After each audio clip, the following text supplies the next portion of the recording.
always ask yourself every week, have you done something this week to enhance your fat metabolism, your zone 1, 2 kind of work?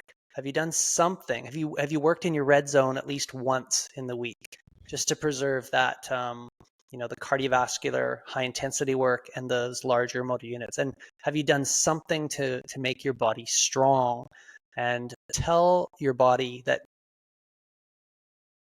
Paul, welcome to the show. I'm really excited to have you here today. I've been looking forward to this conversation. Yeah, likewise, Angela. Thanks for having me. Yes, awesome to have you here.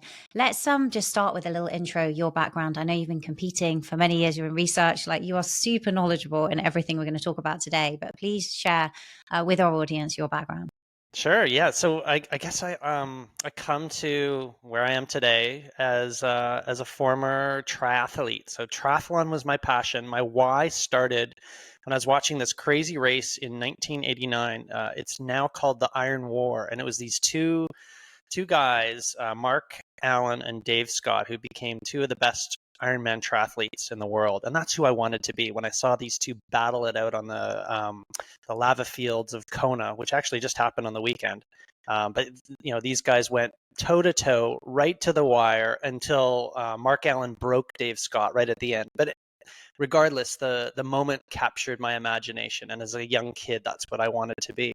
And fast forward, that didn't work out for me. So when I was beating myself, just going longer and harder all the time in my training, that didn't work, and I became overtrained and run down, all that sort of thing. I turned to science, and I studied my bachelor's and master's at the University of British Columbia, Vancouver, Canada, and then I went. That work, because I was so passionate at that time, work got me an opportunity to go to Australia, and I went and I did my PhD in Australia, and specifically I did my PhD in the world of high intensity interval training.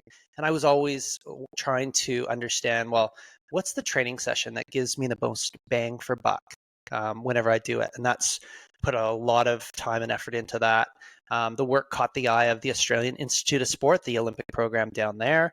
And fast forward another decade, the work that I continued to do as a professor and working with the AIS caught the eyes of the New Zealand program, and they had hunted me over to work on the New Zealand program for 2 Olympic cycles, London and Rio. And I worked across all different sports, again, continuing to try to apply to give athletes and coaches the best session to do at any given time. And of course, my understanding continued to flourish, and I started to also work with a fella named Dr. Phil Maftone, and he's very famous in the world of athlete health, and specifically understanding the importance of the fat metabolism and how to optimize fat metabolism to enhance your overall global health. As I became more of a coach, he helped me with specific case studies on certain athletes in the New Zealand Olympic program. Again, fast forward to finishing the Rio cycle, and I married a gal from where I am now, coming to you, Revelstoke, BC, Canada. Married a gal from here, and we we had a daughter, and we moved back here to Revelstoke, where and there's no Olympic programs or universities in this small little ski town that's famous for. So I sat down and I wrote a textbook with my colleague titled The Science and Application of High Intensity Interval Training. It's a very thick textbook that really has like about 10 science chapters alongside 20 application chapters across various different sports. So like 20 different experts come in and they tell how they actually apply the scientific concepts that Martin, my colleague, and I have professed. And that's what I do today. So we founded a company called HIIT Science, which teaches these fundamental concepts, and then we also have an application, a software that also provides individuals with the best training session to do in any given day, based on who they are and using the wearable data, etc. So long intro, but that's me today. Understanding about health, HIIT training, and zone 2 training as well. We can talk about that, but that's me. Yeah, thank you. I definitely want to touch on that. I think that's brought up so many questions for me. And most of them I already had down, but there's a couple of extra things just as you were speaking there that came to mind. Just when you're talking there about the platform that you have that helps people optimize their training using their wearable data, that's very, very interesting. Is, yeah, super interesting. Are you looking at what metrics are there? Are you looking at heart rate variability, resting heart rate? What kind of things, deep sleep? I don't know. What are you factoring into their recovery? Yeah. So, great question. And that's the thing actually that today I'm spending the most time with because it's the most scalable solution to give people, all your listeners some, you know, uh, to affect them in a positive way. And it's called Athletica. It's got Athletica AI. And it uses your wearable data. And we can actually leverage just about every wearable on the market, but specifically it works best with Garmin. And all you do is, so say you wanted to do a marathon, like you were all of a sudden inspired. I'm going to do a marathon in my life, and you just basically connect your wearable data from Garmin or Strava. So say you had an Apple Watch, you could connect that in with the Strava connection, and then you plug in your race date, London Marathon, let's call it, and basically Athletica draws out an optimized plan for you based on who you are, your fingerprint that your wearable tells you, and then it draws that out using sports science and gives you like the day-to-day sort of sessions. Now, what's kind of cool is, as you alluded to, Angela, that it's going to adapt and change based on the wearable data that's coming in. You asked about heart rate variability, movement. These are all the different things. So if you're a runner, it's going to be using the pace, the GPS pace that it picks up. Yeah, and then also the heart rate of the session. We calculate for every given session, we calculate what's called a training load. That is a surrogate of training stress. Exercise is a stress, Hmm. just like all these other stresses that we have in our life.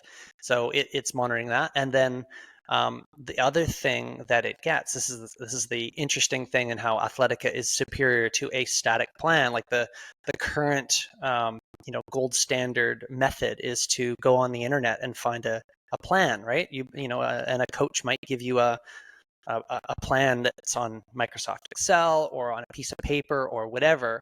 Well, it's great to see that plan, but how are you going to actually respond to that plan, right? That session. We can have two individuals that look entirely the same, and they will respond completely different to the same given training session. And that response to training has to be taken into account. How do you respond? How do you account for it? Well, to what you mentioned, heart rate, the heart rate variability. That's like the overnight heart rate variability, and that's basically giving an insight into your nervous system and how it's coping with that training stress. And the other thing that we look at as well is, how did the training session feel? We ask you how that felt. We ask a marker called the rating of perceived exertion, RPE. How hard was it? And then we also take insight into your comments. You tell us about, just like a coach would listen to you, that you can insert your comments, and we use something called Google semantic analysis. So it looks at the sentiment of the comment, and then it takes all that info and prescribes the next session accordingly. Interesting. And could you use it with other wearables? You mentioned, I think, Garmin and Apple Watch. Could you use it with a Whoop strap, with an Aura Ring, Ultra Human, anything like that? No, not at this point. But those are all integrations that are planned. So at the moment, it's using the heart rate variability marker today, using the Garmin device. But you know, it is. So we launched in 2020, just to give you an idea, and we're completely bootstrapped. So there's no investment in this. There's just a bunch of passionate sports scientists and data scientists that have followed us into this. And but yeah, so it's one thing at a time basically, and those ones are in line. We have all the science to basically analyze those, but not yet today. to be honest. Interesting. Yeah. I guess over the longer term, as you say, like it's always in the beginning, it's a bootstrapping exercise. I know that I think First Beat, a company that I work quite a bit with when we're looking at just stress for individuals, they sold their technology, I believe, to Garmin a spin-off of it a few years ago. So it's Cool. very like accurate. First Beat, I know is used a lot with universities and things like that Is for that First study. Beat? First Beat, yeah. And I Yeah, think it's yeah. that So we've technology that's certainly in followed Garmin. First Beat a lot, yeah. And I mean, I think Yeah. that's kind of, it's probably one of the dreams, right? Is that we're one day potentially acquired by Garmin or one of the big players and whatnot. That's what we're fighting to do. Yeah, that would be super cool. Hmm. Okay, so interesting. So when we're looking at this, I'm gonna just have so many questions for you. I think where's a good place to start? Let's start with you were talking there a little bit around training stress and also the rate of perceived exertion and some of those semantics around how that person's feeling and what they're reporting. One of the things that I've really picked up on is that, and certainly I think this will be true for a lot of listeners, is that you have training stress and then you have life stress. And life stress plays a huge part, right, in our nervous system. And often for someone like myself, for example, who spends maybe an hour a day exercising, but not more, most of the stress I think is not coming from training stimulus. It's coming from just life stress, being a mum of 3 kids, running multiple businesses, that type of thing. And that has a big impact, right? Emotional stress. I've heard you speak about, and this was really interesting to me because I was listening to you on the Whoop podcast. We've had Kristen on the show, who I love. I've also been on Whoop, and it was really interesting when I was hearing you talking about how zone 2 training in particular can affect the nervous system, the endocrine system, the immune system, and support actually this recovery. Kind of before we go into that, what are you seeing in terms of stress load, if you like, on individuals and things that are affecting their heart rate variability, training versus life stress? Yeah, for sure. Well, again, this always comes back to the individual. One of the sayings that Martin and I have in HIIT Science is it's always the context over the content. And the context is like, every person listening here is a little bit different. They're going to have a different balance of that training stress, and they're going to have a different balance of life, psychosocial, emotional stress. And yeah, it's they all needs to be taken into account. The cool thing about heart rate variability is it's one of those metrics that seems to take that into account. It's a surrogate of the status or the balance of the nervous system. So, and all those other markers I mentioned as well are, of course, also very strong indicators of that. And it's always, it's lovely when you've got more than one of those markers to kind of give strength to the decision in terms of how stressed a person is.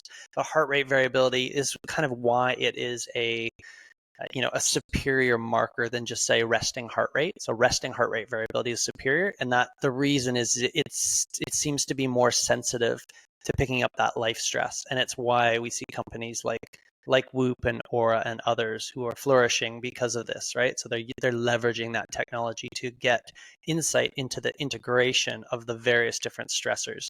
And yeah, this is, I'm it just exists, right? Like today we are in the do everything, you know, stage of life or of evolvement of us humans. I'm not sure if it's totally um, that wonderful, but this is where we're at, right? You're a Mm. mom of 3 kids. You're running successful businesses, and it's crazy, just like all the different things that are going on in a day, and it's hard to make these prioritizations to protect your health, which needs to be first and foremost, right? You kind of can't go you shouldn't go the other way, like or if it does go the other way, eventually you'll need to sort of step back and start to prioritize the health aspect. And I think understanding and realization of this is probably the first step. And this is where some of these wearables that we're talking about provide really great insight into where things are at. They can be really good education tools. Um, Back to Athletica, if I could for a moment, this is where we are going. We're really working hard on taking the data, doing the analyses, and now leveraging large language models to provide education and awareness. We're trying to teach both athletes and coaches. We should say that we're not just an AI coach for athletes, we're also an AI coach for coaches. So any coaches out there that are listening to this, please consider and jump on Athletica. It's free, free for coaches. And yeah, so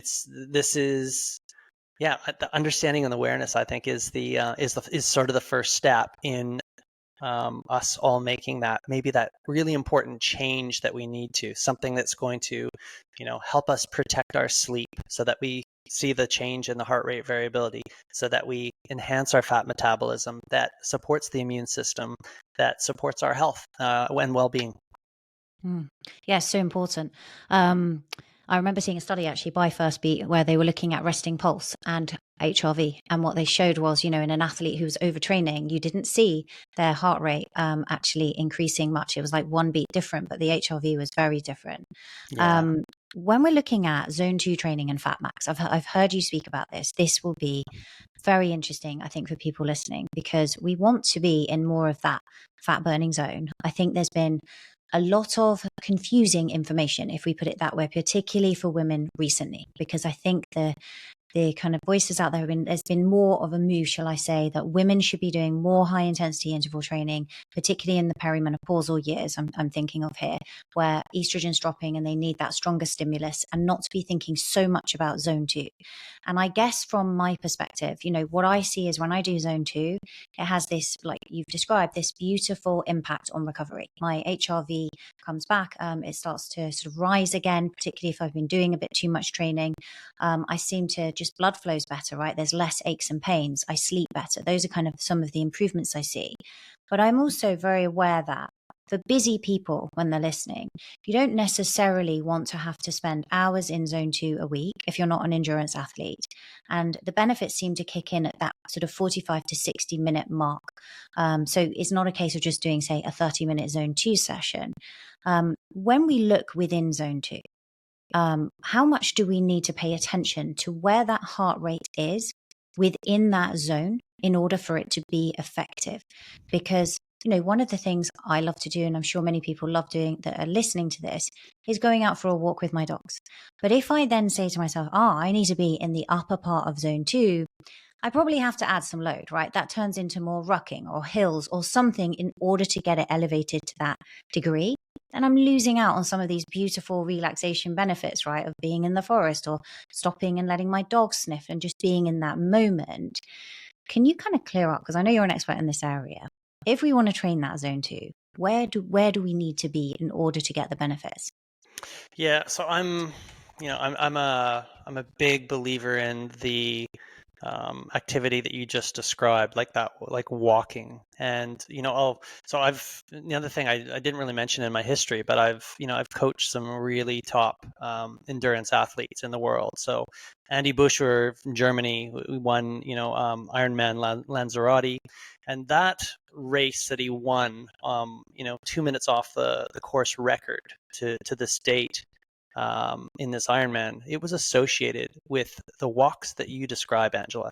So he was out on top of his overall training, and he was going for 45-minute walks, and that was part of the training. And the reason he did those walks was because we knew it would also enhance his fat metabolism, enhance his recovery, enhance his immune system, and help him sleep better. So, and there's I've talked to a lot of different experts on my podcast, Training Science podcast, about this as well, and it's not well known, but that practice that you just described is so important, and it's almost, I would say almost kind of equivalent. It is not to the zone 2 training. Like, it's not. Yes, it's a little bit lower in terms of the intensity. Maybe you're only at 100 beats per minute or 105 kind of thing when you're out there doing that. But that is still just so valuable for all these various different, reasons that ultimately go back to the nervous system. 2 branches of it, remember: parasympathetic, sympathetic. Sympathetic's fight or flight.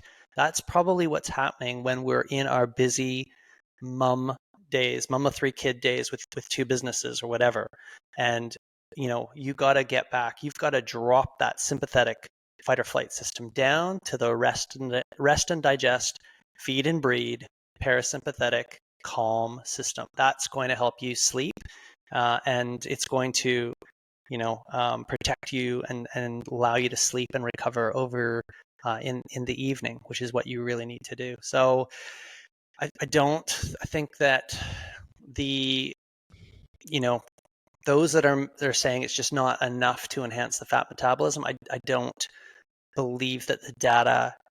I think that's a kind of a feel or a myth, and maybe there's certain programs that's important. But in general, for the most of us, if we can just get out there, get out the door, and do just what you said, and multitask too, right? Like I wouldn't say all the time, but like say you've got, you want to catch up on a podcast because you're interviewing someone and whatnot, and then put your headphones in and go for that walk in the forest and do your work out there in the forest where you're prepping your mind for your other activity or whatever professional development activity that you kind of want to do.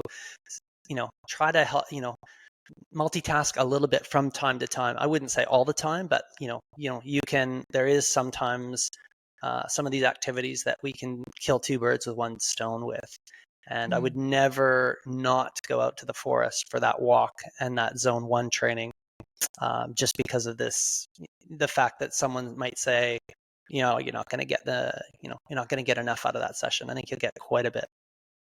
That's really interesting. And I love that, that you've kind of given permission there, I think, because I feel it's very important. And I think what I noticed was during COVID, when we were all locked down, my husband and I used to go for long walks together. That was all we could do, right, during the day, really. And we noticed like big reductions in our resting pulse just from that exercise of having more movement. He wasn't commuting and we had that time together. And it was just a really beautiful time. I think as a family, we reflect on how much time we had together just to kind of hang out. And it's quite a special space, that zone.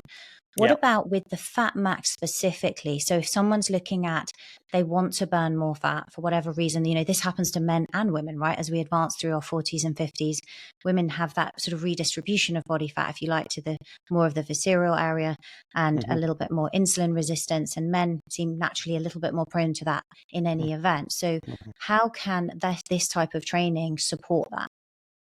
Yeah, well, it does just that, right? Because, in general, so you and me sitting here doing this podcast, Angela, we should both be burning a lot of fat while we just sit here, right? Like you want that system, that metabolic system maximized, and it does that. We do that mostly through a low insulin, primary regulator hormone of that, is, that insulin level should be low. Of course, that insulin level is raised when we are either stressed, and and of course with glucose as well, right? So carbohydrates go in and they must be taken to the cells of the body to be uptaked through the process of insulin.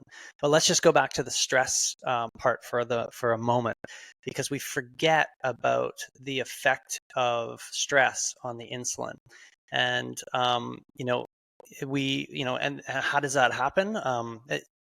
I learned this because I started to do some biohacking myself with continuous glucose monitors, and it's pretty cool if you do this. If you actually get like your glucose monitor measured every 5 minutes, you really see the effect of stress on that blood glucose level. So, in my example, back to the New Zealand Olympic program, I was and in a lead position, overseeing a lot of individuals, and I was responsible for budgets.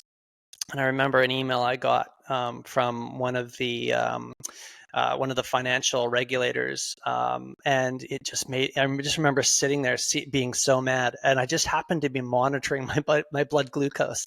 And when I reflected back on it after reading this email, being furious, and I looked back at my glucose, and it was spiking into the 10 millimoles. Like it was just from 5 to 10. 5 is like baseline, 5 millimoles, right? And then it was spiking right into 10. Like it was like I had taken on a Dairy Queen Blizzard or something like that. It was just massive. And I was like, why is that? And then I went and researched a little bit. And of course, cortisol, which is the hormone that spills out there, is a glucocorticoid. gluco, meaning glucose, of course, right? So its job in a stress environment, sympathetic system, fight or flight, is to prepare the body to be able to fight or flight, right? So the job from evolutionary times is to give that system all that glucose. Well, what happens when there's all that glucose in the system? Insulin must follow, right? So I'm getting high insulin levels, and you mentioned, in me, a male, this is going to be contributing to the rise in central adiposity, right? That's where, and that, of course, also in perimenopausal and menopausal females, also occurring too, right? Where we get that, central adiposity starts occurring, shifting from glutofemoral fat to central. So, and again, what's the solution? Well, recognizing and all these things that we sort of spoke about as well. Anything that is going to control the fight or flight. Probably keeping an eye on the diet too, not too much sugar. We know that's a real problematic substance that's also going to spike that glucose. But yeah, all those different things, preserving sleep, keeping stress low, and then trying to eat with whole foods as much as possible. All of those things, yeah, absolutely important. What about when we're looking at then the heart rate zones and high intensity? So for someone who's listening to this and they're thinking, right, I really want to have a great metabolism, right? So I want to have that metabolic flexibility where I can shift between fats and carbs as I need to, but predominantly be burning fat as a fuel, particularly like when they're sitting down or standing up doing things like this. And they want to have good insulin sensitivity. They want to optimize for longevity, so health span as much as lifespan. What would their training regimen look like across a week? I know that I can see the bars behind you. I know that you're into lifting like me as well. And you do the high intensity. So, I mean, it's the full spectrum. What Yeah. would that look like for someone listening to this? Or what should it look like? What can we aspire to? Yeah. So it's something that encompasses everything. And that's, you're really looking for the holistic or the balanced approach. Everything, all the fads, potentially, they all have merit, and you've got to find a way to sort of apply all of those different things in your life if you can. This is, again, what we try to do with Athletica. We try to show people the key sessions that they want to have in their programs. Okay. So foundation first, right? You want to have that fundamental, foundation of the ability to burn fat when you're at rest and when you're doing zone 1-2 exercise, right? So starting with that, and if it's just starting with going for walks, perfect. And then maybe you're building up to zone 2, right? So if you're doing walk jogs, etc.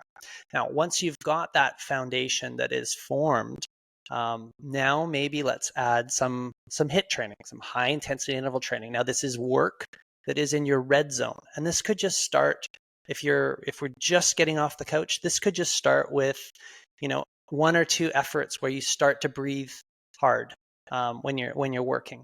But what's now happening is when you're doing this red zone work above your threshold, is you're now recruiting some of the larger fast twitch muscle fibers. These are going to help you when you age, right? Which we're all doing, but when you get older, you got to kind of look back and say, I don't want to turn off these strong, large motor units, they're called, the muscles that can prevent you from falling or keep you lifting yourself upstairs, or whatever it is that you want to do in your life. And you don't want those sort of turning off. And then the other thing is, as you just mentioned, can we do some maximal lifts, and again, doing movements that are going to again preserve the key elements that you want to protect when you're older. So some pushes, some pulls, some squats and lunges, and these sorts of things. Keeping my legs strong, keeping my upper body strong, and keeping my core strong.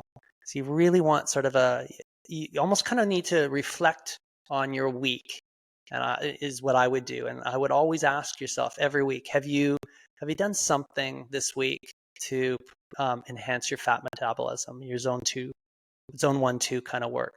Have you done something? Have you worked in your red zone at least once in the week, just to preserve that the cardiovascular high intensity work and those larger motor units? And have you done something to make your body strong? And tell your body that no, we're not done with those motor units yet. We're not ready to age just yet. We're keeping those turned on. And those would be the general blanket holistic Mm. approach, or thinking. Reflect on that every week, and then plan your next week accordingly. And you can do this at any age, right? That's the thing. The science shows you'll see benefits. I mean, it's quite interesting Absolutely. because I've been doing a little experiment myself on a bike, an AI bike known as the Carol bike, Nice. and doing HIIT training. And I was like, my VO2 max was pretty good. So I wasn't expecting to see, the science of HIIT, I think, shows something like a 12% increase in 8 weeks of VO2 max. And I just started using the bike thinking, what can I track to see, am I progressing? And in 3 weeks of just doing 220, the 220-second sprints that you do, that's been Mm-hmm. studied, Mm-hmm. doing that twice a week, I've seen a 37% increase in power, which I Yeah. was like pretty amazed by. So I think I was going from like, I don't know, close to like 480 something watts to going over like, I don't know, 613. I put it on my story the other day, like a screenshot. And I was like, God, in 3 weeks, like I could recruit that much more power. Yep. Was pretty incredible, right? And I It is think that's the incredible. thing. Yeah. Yeah. So let me tell you what's just happened on those sprints. So you binned yourself for those 220-second sprints in the very first time, and you told those larger fast twitch muscle fibers to, hey, we need some more mitochondria in here. And of course they've got the genetic programming to do that. You gave them the signal, and you burned them ultimately, right? You were feeling Mm. them in those sprints, and then Torching them. Yeah. they adapted, and all those mitochondria from the food that you ate, they were built. And then the next time you did it, they were more quenched, or buffered. Ultimately, there wasn't as much acid, even though you still felt hard the next time and stuff. But then more mitochondria got built in them, and again and again, and all of a sudden you're doing 620 watts. Like that's massive power. That's really impressive. Yeah, I mean, it's fun. I mean, literally, I was almost lifting the bike up. But you know what's so great, I think, for people listening to this, right, is the confidence that comes, right, from feeling Yeah. powerful, feeling strong. Like, I think this maps over. It's not just your health and longevity, right? It affects you. You feel great. And the point you made there about mitochondria, I really want people to take on board as well, because again, in perimenopausal women, right, we see less DNA mitochondrial replication and less quality, right, less density. And one of the fastest ways, yes, you might need to clean up your diet. I don't know, to anyone listening, right? Yeah. That has an impact on mitochondria. But what about these very short, sharp sprints, and Yeah. how, we've just been talking about it, and I saw it in reality. The stats don't lie. How you can upgrade mitochondria. What do people need to think about there? Because that is the energy powerhouse of their cells. What's the difference between HIIT and sit? Because there are slight differences, right, in terms of how much you're pushing. Yeah. So HIIT would be more of the, I think, probably classified as more the longer intervals, a little bit longer than those 20 seconds, anything from 2 to 5 minutes. And in a short interval, we classify ours, as anything in the 1 minute or 10 seconds to 1 minute range for short intervals. And then sprint interval training is kind of like 20 seconds to 40 seconds, all out. So the difference is the all out kind of characteristics.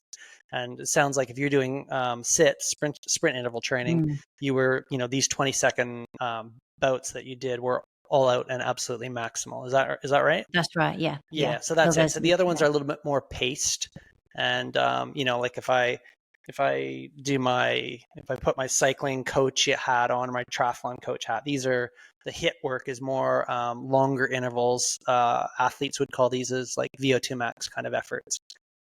Whereas, and those are kind of consistently used in HIIT programs, or in training programs where you're really working in the context of HIIT. You're really working more on central, we call it, physiological adaptations. In other words, when you do work in that sort of just call it the 2 to 5 minute range for simplicity. These are long intervals, or VO2 max intervals.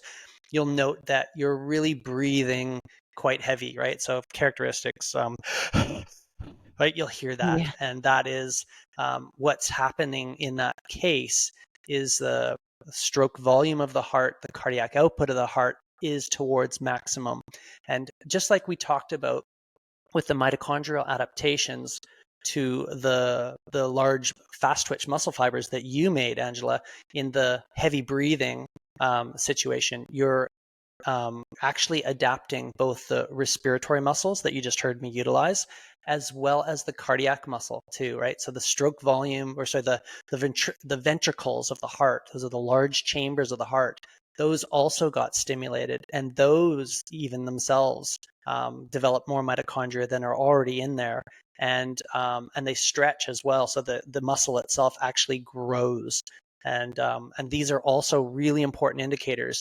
If you follow Peter Attia, Outlive, if you read his book, the number one area that he mentions we want to consider as a key indicator of our longevity or our our wellness or our health span is VO2 max, right? So that back to from sit to HIIT, the HIIT is really one of the factors that is going to enhance the VO2 max.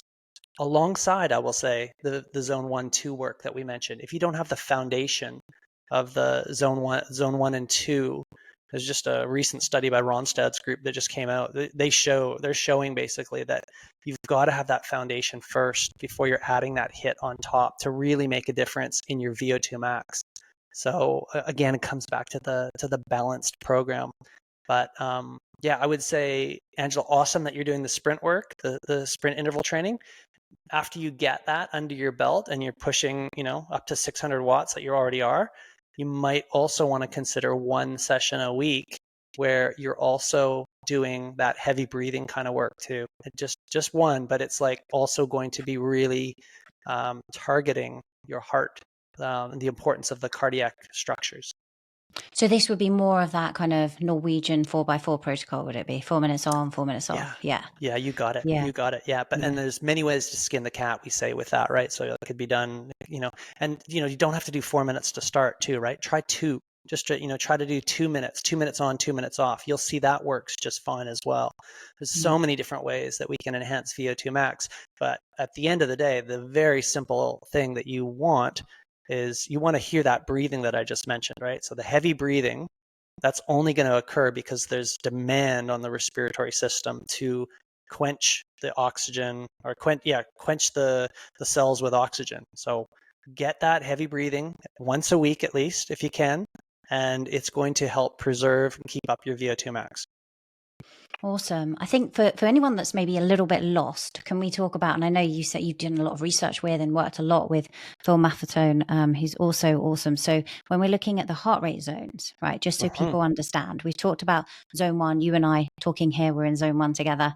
If we started increasing the intensity, we would go into zone 2, and a kind of good test is what the talk test, or whether you can nasally breathe before you then start shifting into zone 3. Zone 3 is often like this black hole, where this is the bit that I think we worry about. Again, I'm bringing up, I'm a perimenopausal woman. This is the bit that kind of raises cortisol, doesn't seem to give quite as many benefits unless you're really focusing on endurance. But I don't want to, this stuff so much better. I'd love you to talk everyone through the heart rate zones and how they work, and also how they can figure out which zones they're in themselves. Yeah. So again, this is a busy thing. This is, again, Athletica does all this for you. I will also mention we're just about to launch, and probably by the time this airs, we'll have our free, I guess, Couch to 5K program launched, and it basically leverages Dr. Phil Maffetone's work. And the real simple way that we do this in terms of just figuring out what heart rate you should work at is to do the mathematical formula 180 minus your age. That's simple, right? So if you're 40, that's your heart rate is going to be sitting around 140 is your marker that you're targeting for your session. So that's and that is really analogous with the zone 2 training, right? So 140 that's is the a top of zone 2, is it? top of zone 2. 140. It You would got be it. 180 Exactly. minus your age. Correct. You got it. Okay. So that is sitting at the top of zone 2. That's sort of the that's the target that you want to go with. Now there's loads of nuance in there. It's going to be a lot of there's loads of different ways that is going to be different for different people. But as a ballpark blanket one, that's kind of what we're starting at. That is going to, if you target that heart rate for your sessions, your endurance sessions, you're going to be, and you repeat that day in, day out, or, with a break in between, you're going to be enhancing fat metabolism. Now, again, Phil Maftone's work is all about enhancing the foundation of fat burning to support everything else that we've talked about already on the podcast. It supports all the HIIT work. It supports your daily life. It supports your sleep. It supports your immune system, and it's just fundamental and foundational. And yeah, 180 minus your age is the simple means. There's so many of us are using the smartwatches these days. That heart rate is sitting right there on your wrist to kind of be monitored and check out. And yeah, you just want to get that in your regular daily diet, or every second day, whatever it may be. Quick question on that before you move to the other zones then. So if it's 180 minus your age, as you get fitter, it's going to get harder to get to that 140 or whatever it is. You got it. So does that mean that you are then raising your fat metabolism, i.e. the heart rate at which you can continue to burn fat? Correct. You are. So no, Awesome. not the heart rate. The Not heart rate good. stays the same, but the mitochondria that we went through, the mitochondria, right? Those get built in the muscles, and now you're burning more fat, which is what we all Okay. want, right? So you're Right. moving faster, or you're pushing more power. If you're on the bike that you mentioned, your power is increasing at the same heart rate, or your Yeah, speed of that's right. movement is increasing at the same heart rate. So keep it real simple for yourself. It's the same heart rate that you go out the door and aim for every day. But if you pay close attention and you're moving in the right direction, you'll notice that your speed or power is improving at that zone 2 work. That's what we all want, right? And when that happens, all the other things should start happening as well. So that's the first zone there. Well, let's just call that the zone 2. Zone 2. If you want to move into zone 3, you mentioned Let's that move one. into zone 3 because this is Yeah, like your regular kind of runner, right? Goes out in zone 3 a lot. And yeah. then if they're not lifting weights and stuff, will quite often complain, I think, about why am I not seeing the body composition benefits and that sort of thing. Yeah, I mean, there's nuance here, but zone 3 gets some general bad rap because it's so easy for us to kind of move into this one. Some of us can still talk a little bit in the zone 3, but it becomes a little bit more difficult. Most of us out there are burning or are hanging out in zone 3. They call it mid zone, and this is why, like, if you're not paying attention to that zone 2 work, the 180 minus your age, it's just so easy to fall into that zone 3. And then more stress is happening, more of that cortisol that I mentioned, and and when there's more cortisol, you're possibly not enhancing the fat metabolism as much. So this is why you might not be getting the results that you're after, because you're just kind of hanging. You're training as hard as you can. You don't really understand what's going on. I'm out here working my ass off, and I'm not making any gains.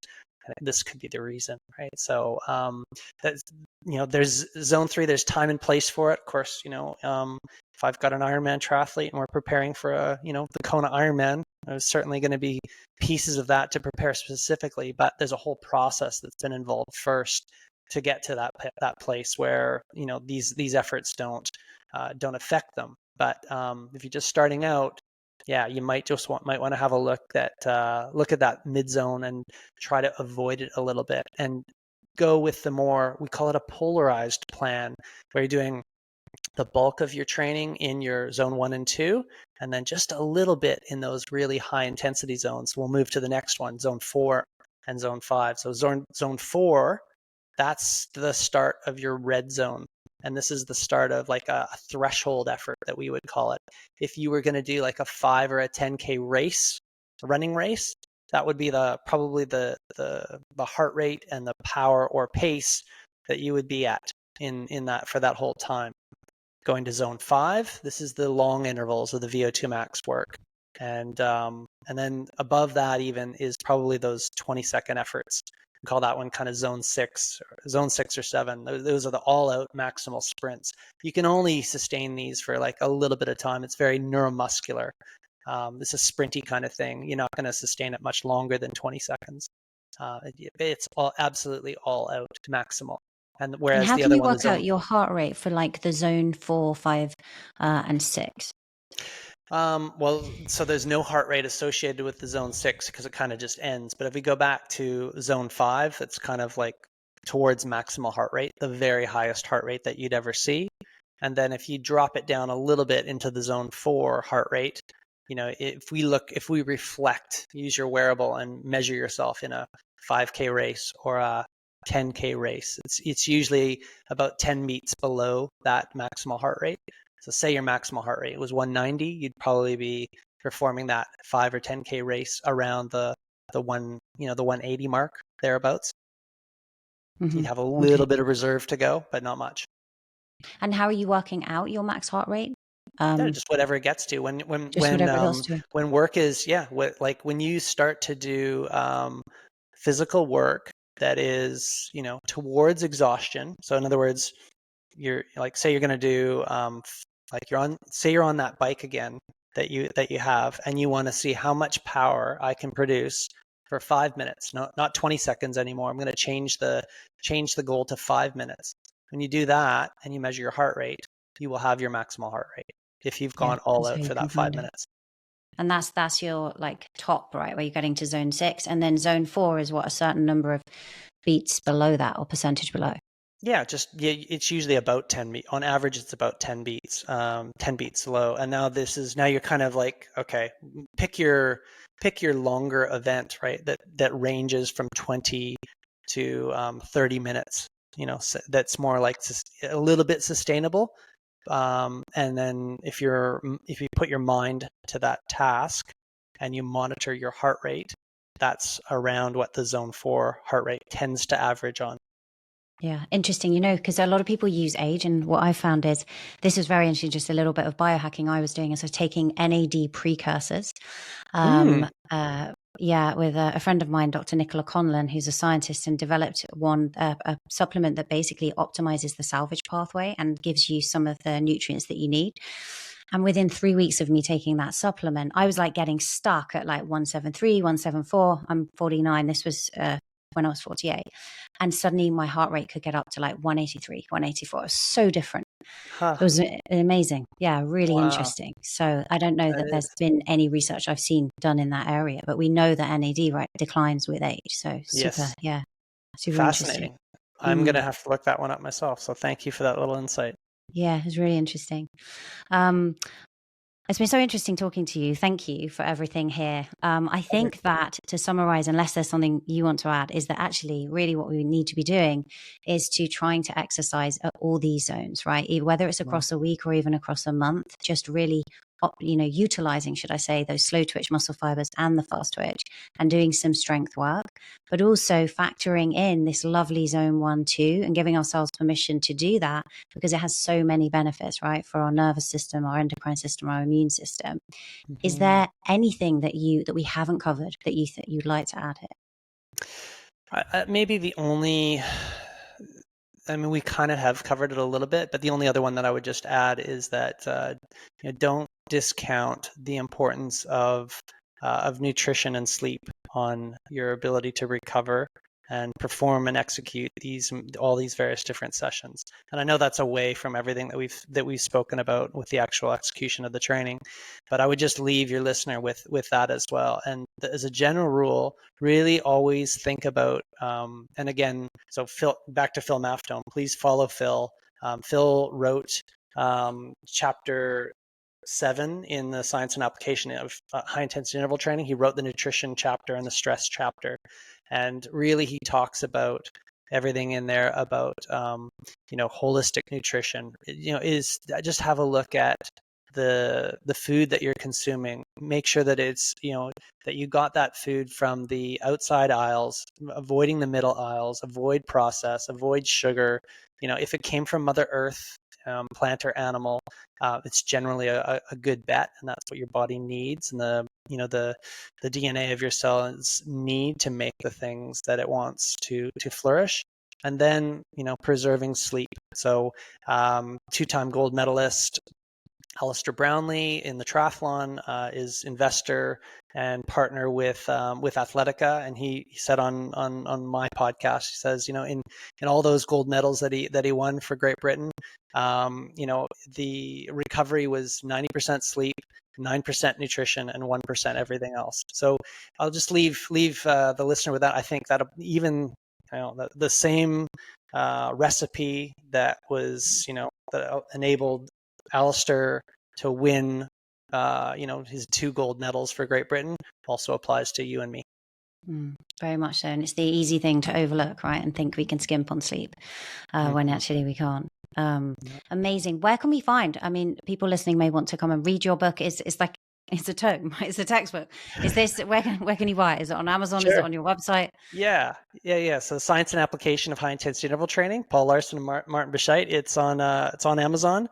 Also just go to hitscience.com. So HIT is a double I, HIT Science. And then, if you want an AI plan that incorporates all of this into your program, check out the new technology platform, the tech arm of HIT Science, which is called Athletica AI. Awesome. We'll link to all of that in the show notes. I think I've heard that you're social-wise, you try and keep off it. You're on Twitter, is that right? We'll put a link there as well. Yeah, for sure. If you want to ping me, just hit me Paul B. Larsen on Twitter, and I usually check it every once in a while. But yeah, okay. We'll add that as well. Trying to preserve my sleep though, right? Yeah, of course, exactly. And your recovery. Exactly. Amazing. Thank you so much, Paul. It's been so much fun talking to you. I'm sure we must do it again and talk about all sleep and nutrition. I'm sure there was so much more there that we didn't get to, but thank you so much for coming on. Thank you for having me, Angela. All the best, everyone. Cheers.